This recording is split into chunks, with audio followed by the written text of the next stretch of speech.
Hey, what's up, everybody? This is Charles Sebastian. Welcome you guys to another episode of the Dreamers Pro Show.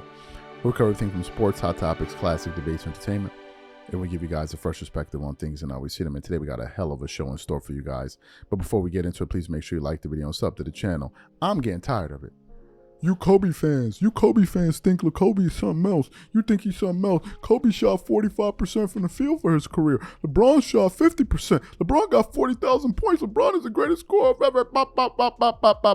Today we're gonna be exposing all of that nonsense. Let's get into the video. So as you guys know, LeBron scored 40,000 points, and LeBron fans tried to say that, oh, you know, he's the greatest scorer ever. And I'm sitting here looking at this dude, these dudes, and I'm like, yo, did you watch basketball at all? Like when NBA games was going on, did you only watch one player play? It's like, yo, son, there were dudes out there that could score the ball better than LeBron. But no. How can they score the ball better when he has 40,000 points? How can they score the ball better when he got 40,000 points? He averaging 27. And I'm like, yo, look, can LeBron score? Yes, he can score. The guy averaged 27 points a game for his career. But it's not about him scoring. It's about how he scored. It's about how he scored. And if you're comparing him to a guy like Kobe, who's one of the top 3 offensive perimeter players in the history of basketball. I mean, you got Kobe, you got Jordan, and you can find a third guy. I don't know who he is going to be, but Kobe going to be one of them. You could say Kevin Durant. You could say whoever the hell you want to say. I know Kobe is one of them. When you look at these guys play, they had 2 different playing styles. And because of their playing styles, it dictated their shooting percentages and also the personnel that they played with. But LeBron fans like to hold on to this fact that, well, LeBron averaged more points. And I'm like, yo, bro, Kobe didn't play the first, 2 years of his career. And he got injured in the last. If you just omit the years when he didn't really play minutes, and the last year is when he got hurt, Kobe averaged like 28-something points a game for his career, like closer to Jordan numbers. Kobe's numbers will look like 28 points per game, 6 rebounds, 5-some assists. Those would be his real numbers. But because of those first 2 years when he didn't really play, and the last 4 years or 3 years when he got hurt, those brought down his averages, and you got LeBron fans run all over the place, twerking it up, hollering and screaming. So I said to myself, I said, you know what? Instead of arguing about this, because I know a lot of LeBron guys that argue against Kobe really never saw him play. Some did, and they still hating hard. But a lot of them, especially the younger group, didn't see Kobe play. So I said, you know what? Let's do a breakdown video where we compare 2 games where Kobe and LeBron had similar points, I believe 48 points. And let's look at how they scored. Because it's one thing for me to tell you that Kobe's a better scorer. It's another thing for me to show you how these 2 guys scored when they were playing. So what we want to do is, we want to do a breakdown first of Kobe. Now, should we do Kobe or LeBron first? Let's do LeBron. We're going to do a breakdown video of how LeBron scored his 48 points on the Lakers. I picked games when they were both in their 30s. To be fair, I didn't pick playoff games because those highlight tapes were so long. And I'm going to break that down and for you to see how LeBron scores his 48 versus Kobe. So what we want to do is we're going to play the video of our breakdown of LeBron scoring, and then we're going to come back. Take a look at that. In the first quarter, that's Schroeder, gets the ball to LeBron, wide open 3-point shot, steps into it in rhythm. He hits a 3-point shot. Okay? Nothing incredible there. LeBron picking up the pace, driving to the basket, bully ball, layup. So 1 jumper, 1 layup. 1 3, 1 layup. Let's pause the video right here at the 6:58 mark. We're trying to analyze the different ways LeBron scores and see if he truly has a versatile game. Let's continue on the video. So he gets the pick, drives to the paint, of course, another layup. Now he does this very good, but this is his game essentially. Next play. Off the outlet pass, this is most likely going to lead to a lob. Okay, he turned it into a layup. He missed the layup, but he tipped it in, so he got that right there. Right? Next play. Let's look at LeBron right here. Pull-up jumper. Now, let's rewind that video again. Let's go to the 8:39 mark. Watch LeBron's defender and look how much space they're giving him behind the 3-point line. Let's play it again in slow motion. He steps back. Look at the space. Pause the video at 8:36. Look at the space. He's essentially giving him this shot. He shoots a 3. Basically an uncontested 3 with nobody guarding him. Next play. The second quarter, he gets the ball in the open court. Layup. That's LeBron's game and one. Good shot, but all I'm seeing is layups and threes. Open, non-contested threes. Now let's fast forward the video again. End of the second quarter. Again, boom, another dunk. These are all dunks, layups, and open threes. Now, it's a great move, but it's a basic game. Let's fast forward it to the third quarter. Okay, one-legged jumper. That's a good shot. Tough shot. He will definitely not make it on a consistent basis, but nevertheless, a pretty good-looking shot for him. Showboating shot. Next play. LeBron gets the ball, pull up three. Defender's all the way lagging back. I don't know why. He gets an open three. Uncontested three. Next shot. Watch the defender. Look how much space he gives him. Pause the video at the 8:58 mark. He's not even up on LeBron. Why? Because he respects his drive. So look where he is right now. He stops. He plays the ball. Boom. 8:57 mark. Look at the space he has to shoot this three. Now, granted, LeBron is able to create this because of LeBron is getting uncontested threes, dunks, and layups. He hits another three. Boom. Then he gets a hard layup at the basket. Next shot. Another three. Uncontested. Let's go back. Look at the defender at 10-20. Look at that. Look at that. And 10-21. Look at the defender. His hands are even down. Look at this. Nobody's playing defense in this clips.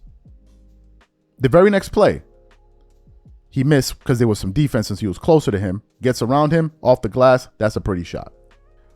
So basically, we can end the video here. If you look at the way LeBron scores, it was pretty much off of open threes, layups, and dunks. So you saw the video of LeBron, right? We broke down the ways that he scores the ball. Now, what we want to do is to give you guys a contrast so you can understand Kobe's game versus LeBron's game. We want to play the breakdown of Kobe Bryant scoring his 48 points now. I want you guys to get your popcorn ready because you're going to actually watch some entertaining basketball for a change, some beautiful basketball, and then we're going to come back and react to these guys. Take a look at Kobe scoring here. So we're at the 11-minute mark. Kobe catches the ball, pump fakes, going left, easy pull-up jumper. No issues, no nothing right there. Very simple, very calm, nothing again. Next play.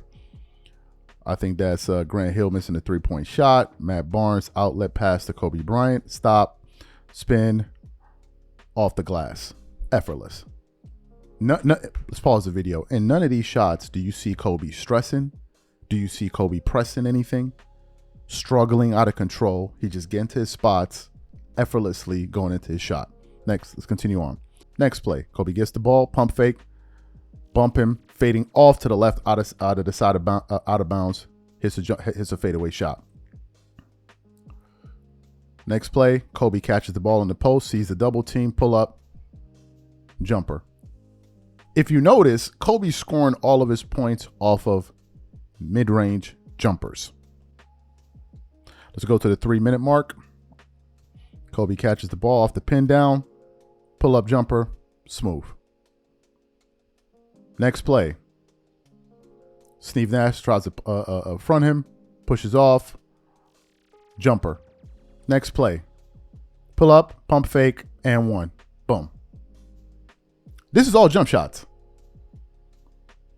As you can see, Kobe playing, it looks effortless. And I think one of the reasons it looks so effortless is because of his footwork. Let's look at the replay. Catches the ball, fundamentals, pump fakes, boom, gets him off the floor, concentration, keeps his eye on the basket, makes the shot. Textbook footwork and fundamentals, boom. No stress, no nothing. Nothing there. Last play of the quarter, first quarter, triple threat position, going fading left, boom. And these are all shots going to his left, which is where you generally try to push jump shooters. 4.5-minute mark. Comes off the screen. Boom. Jumper again. Off the inbound pass to Matt Barnes. Fade into the right. Boom. Over Grant Hill. These are all jump shots. All jump shots. Again, off the pin down from Pau Gasol. Another jumper. Boom. Pause the video. If this was a LeBron video, highlight video of him hitting jumpers, this would have been all over the internet. Those games where you see LeBron fans losing their minds, this is what Kobe did on a regular basis. And he was in his 30s in this game here. Let's continue on. Beginning of the fourth, Grant Hill on him, fade, boom, fade away, going right. Effortless. You barely see Kobe driving here. 5-minute mark in the fourth quarter from the baseline. Look at this shot right here, boom, off the glass. Look at the touch. Kobe rarely has any shots going at the basket. It's all jumpers. Next play, Luke Walton, Kobe in the post, triple threat position, Grant Hill on him. Jab step, dunk. Let's pause the video. Now, why did that happen? The reason he was able to get by Grant Hill so easily was because Grant Hill respected his jumper. And he'd already established throughout the game that he has a lethal jump shot, and then he got the open lane. So he gave him some space. And we fast forward again to the 2-minute mark. Kobe coming off, boom, fade away, boom. This is effortless.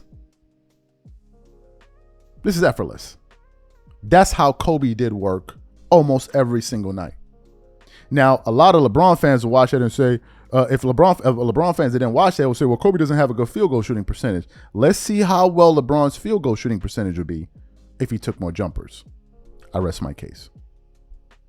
Okay, so you saw the footage. Okay, you saw the footage. If you looked at LeBron's game, it's basically a game that is made up of uncontested threes, layups, and dunks. You'll sprinkle in from time to time a few jumpers, but essentially that's his games. If you look at some of LeBron's highest scoring games in his career, they're games where his jumper was working for him. As a matter of fact, if you watch LeBron for the first 10 years of his career, you will know that the game plan was build a wall, similar to Giannis, build a wall and force LeBron to be a jump shooter. The question is why? Because they knew he was a weak perimeter player. So what LeBron teams did and general managers did was they said, okay, LeBron isn't really a good three-point shooter or mid-range shooter. So what we got to do is we got to find a way to open up the floor for him to allow him to get to the basket to be effective. So what LeBron teams would look like were a bunch of teams where you had guys that could spot up and shoot in the corners. He always needed to play with at least one three-point specialist and bigs that could space the floor. So guys like Chris Bosh, Kevin Love, before they played with LeBron, they were 20-plus point per game scorers, double-double guys. Very versatile games. When they started playing with LeBron, they ended up being spot-up jump shooters primarily. Pick and pop guys because they needed to clear the lane for LeBron, for him to be able to do his thing. Because LeBron generally doesn't play off the ball very well. And when he tried to do that with D Wade, they had issues that first year. So that's how they built LeBron's game. As time went on, he started focusing more on threes to the point where there were games where he was shooting like 8 threes, seasons where he was shooting like 8 threes a game to develop his three-point shot, which he has improved. When you play for 25,000 years, you'll be able to improve something. But here's the kicker in all of this. If you look at the video of Kobe scoring, it's all jumpers. It's all jumpers. The fact is, folks, Kobe is over a 40% jump shooter outside of 10 feet. LeBron, out of the paint, is a 37% shooter from the floor. Let me repeat that. LeBron is shooting for his career around 37% outside the paint. 37%. So you dudes that's running around laughing at Kobe for shooting 45% for his career, outside the paint, LeBron is shooting 37% roughly. 37%. Which means that 50%, whatever you're looking at, is all layups and dunks primarily. Primarily. And the games where LeBron is most dangerous as an offensive player are games where he's hitting his jumper. Now, that Toronto Raptors game where he was playing against Toronto in the playoffs and y'all were losing their mind, oh, look at these shots. They were incredible shots. Kobe did that on a nightly basis. That's why when a Kobe fan or an MJ fan sees a game like that, they're not impressed. Which leads me to my next point why Kobe and Jordan fans can't really. When you watch these guys play, Kobe, Jordan, these guys were more enjoyable to watch. And that plays a role because that plays a role into the eye test. when you're watching these guys play basketball, I remember the saying that they said about Kobe in the 2009 playoffs. They said Kobe is Mozart in sneakers. They said Kobe is Mozart in sneakers. One of the things I heard about Michael Jordan was not only is he the most talented player, not only is he the most gifted player, but he's the most creative player. Watching Jordan play is beautiful. It's like it's like a work of art. It's literally like a work of art watching Jordan. And we're going to get into some Jordan videos later on. And when you watch Kobe, it's the same thing. But if you're watching these two guys score, it's clear to see who was more unguardable. Kobe rarely had that much space walking into his walking into three-pointers on a fast break. There are a lot of videos where Kobe's walking into those same threes with the defender right on his body.